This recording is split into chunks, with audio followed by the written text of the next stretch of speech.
Hello，大家好啊！又係我君君老師雅言大講堂嘅主講者黃慧君 Buffer Wong 君君老師嚟到我哋雅言大講堂嘅第83集啦。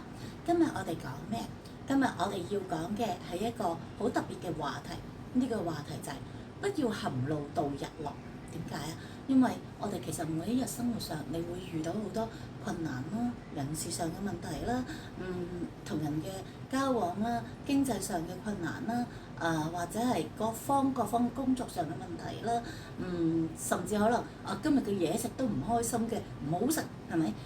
各方面嘅問題，好啦，你就會去嬲，你甚至會猛陣發脾氣，會覺得樣樣都唔滿意，樣樣都唔如意，於是你會點啊？你會覺得我好猛陣啊，於是日日都會發脾氣，係咪？好多人都會啊。咁而家好多人咧都會有甚至可能抑鬱啦、躁狂啦，各種嘅病痛都會有嘅，都係因為你過度嘅嬲啊，過度嘅猛陣，令到自己嘅身體嘅細胞咧轉變成一個壞細胞，由好細胞轉變壞細胞。咁當你去到咁嘅時候咧，你好容易就會產生各種病痛，例如失眠啦，例如令到自己情緒處於一個不平嘅狀態，成日都起起落落，係咪？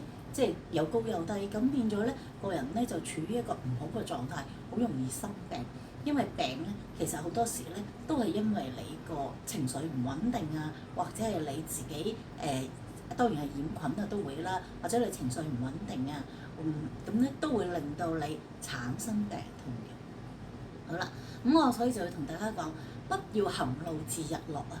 即係話你咧所有嘅嬲怒咧，你今日所遇到嘅所有嘅憤怒，當你夜晚瞓覺嘅時候，你就要學習將呢啲嘢全部擺低嚇。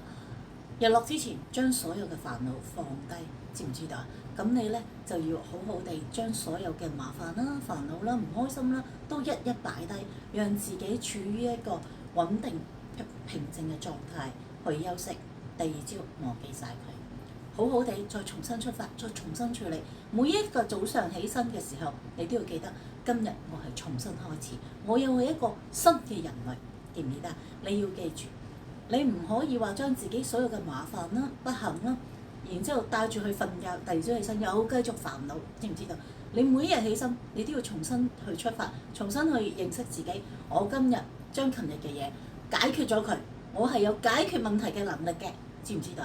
你要記住，唔好話樣樣都將啲煩惱帶喺身上，令到自己產生咗病痛、抑鬱，甚至可能係失眠。係啦。